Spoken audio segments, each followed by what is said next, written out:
Hello മക്കളെ, ഞാൻ പച്ചടി, കിച്ചടി, ഇഞ്ചിത്തീയൽ, സാമ്പാർ, അവിയൽ ഇതിൻ്റെയൊക്കെ ഒരു വീഡിയോ എല്ലാം കൂടെ ഒരുമിച്ച് ഞാൻ ഇടുകയാണ്. വെള്ളരിക്ക പച്ചടിയും വെള്ളരിക്ക കിച്ചടിയും വെണ്ടയ്ക്ക പച്ചടി, ബീട്രൂട്ട് പച്ചടി, ഇത്രയാണ് ഞാൻ ഈ പച്ചടി ഉണ്ടാക്കുന്നത്. ബീട്രൂട്ട് കൊത്തിയരിഞ്ഞ് പച്ചമുളകും ഇട്ട് വേവിക്കുക. അല്പസമയം കഴിഞ്ഞ് ഇതിനകത്തോട്ട് അരപ്പൂടെ ചേർത്ത് കുറച്ച് നേരം ഒന്ന് തിളപ്പിച്ചതിന് ശേഷം ഇറക്കി വെച്ച് തണുത്തതിന് ശേഷം തൈരും ഒഴിച്ച് ആവശ്യത്തിന് ഉപ്പ് ഇട്ട് കടുകും വറുത്തിടുക. ബീട്രൂട്ട് പച്ചടി റെഡിയായിട്ടുണ്ട്. ഇനി വെള്ളരിക്ക നീളത്തിലരിഞ്ഞ് പച്ചമുളകും ഇട്ട് ഉപ്പും വെള്ളവും ഒഴിച്ച് അല്പസമയം വേവിച്ചതിന് ശേഷം ഈ അരപ്പ് അരച്ചിടുക. അതിനകത്ത് കുറച്ച് കടുകും കൂടെ ചതച്ചിടണം. അതും കുറച്ച് തിളപ്പിച്ചതിന് ശേഷം ഇറക്കി വെച്ച് തണുത്തതിന് ശേഷം തൈരും ഒഴിച്ച് കടുക് വറുത്തത് ഇടുക. ഇനി വെണ്ടയ്ക്ക കട്ടയായിട്ട് അരിഞ്ഞ് അത് എണ്ണയിൽ നല്ലതുപോലെ വറുത്ത് കോരുക. കൂടുതൽ ചുവക്കണ്ട. എന്നിട്ട് ഇതിനെ ഒരു പാത്രത്തിലേക്ക് കോരിയിട്ട് അരപ്പും ഇട്ട്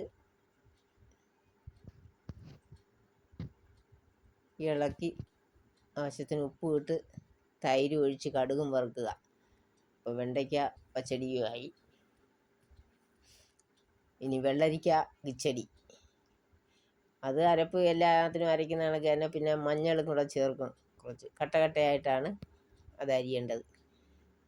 എന്നിട്ട് ഉള്ളിയും ജീരകവും മഞ്ഞളും തേങ്ങയായിട്ട് അരച്ച് അല്പസമയം തിളപ്പിച്ചതിന് ശേഷം ഈ അരപ്പ് ചേർത്ത് കൊടുക്കുക. ചേർത്ത് കുറച്ച് നേരം വെച്ചിട്ട് ഇറക്കി വെച്ച് തണുത്ത് കഴിയുമ്പം തൈര് ഒഴിച്ച് കടുകും വറുത്ത് ഇടുക. കിച്ചടിയും റെഡിയായിട്ടുണ്ട്. ഇനി അടുത്തത് നമുക്ക് വടുകപ്പുളിച്ച് നാരങ്ങ അച്ചാറിടാം.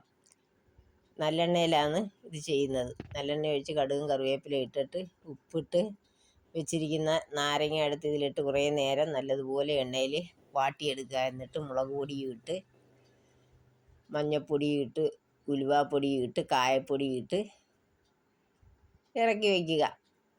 ഇത്രയേ ഉള്ളൂ. അച്ചാർ റെഡിയായി.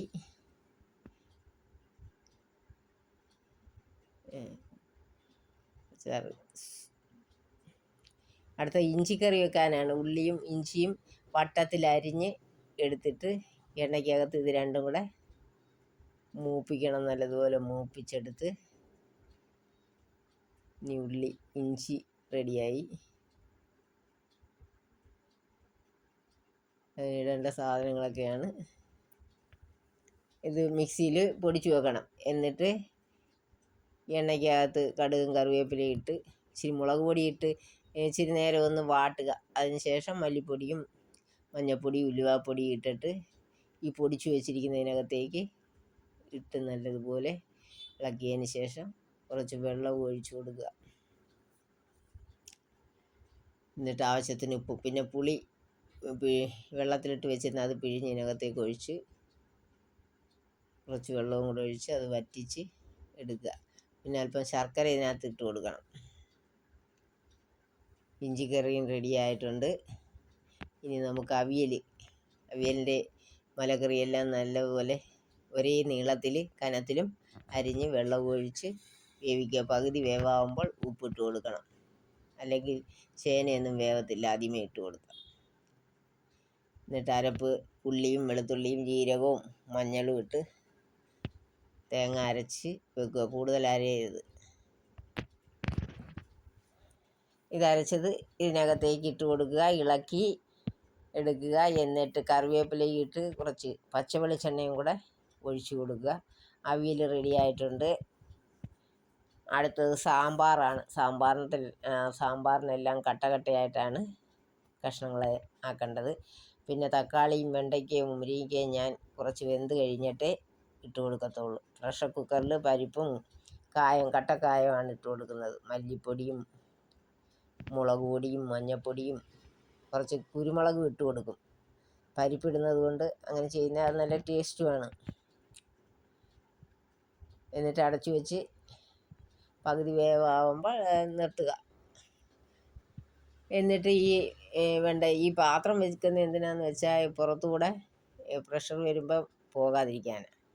വെണ്ടയ്ക്കയും തക്കാളിയും മുരിങ്ങയ്ക്കയും ഇട്ട് കൊടുത്ത് കുറേ നേരം വേവിച്ചതിന് ശേഷം മല്ലിയില ഇട്ട് കടുകും വറുത്തെടുക്കുക. സാമ്പാർ റെഡിയായിട്ടുണ്ട്. ഇത്രയൊക്കെയുള്ളൂ. എല്ലാവരും ഒന്ന് ട്രൈ ചെയ്യുക. വീണ്ടും കാണാം. Bye bye.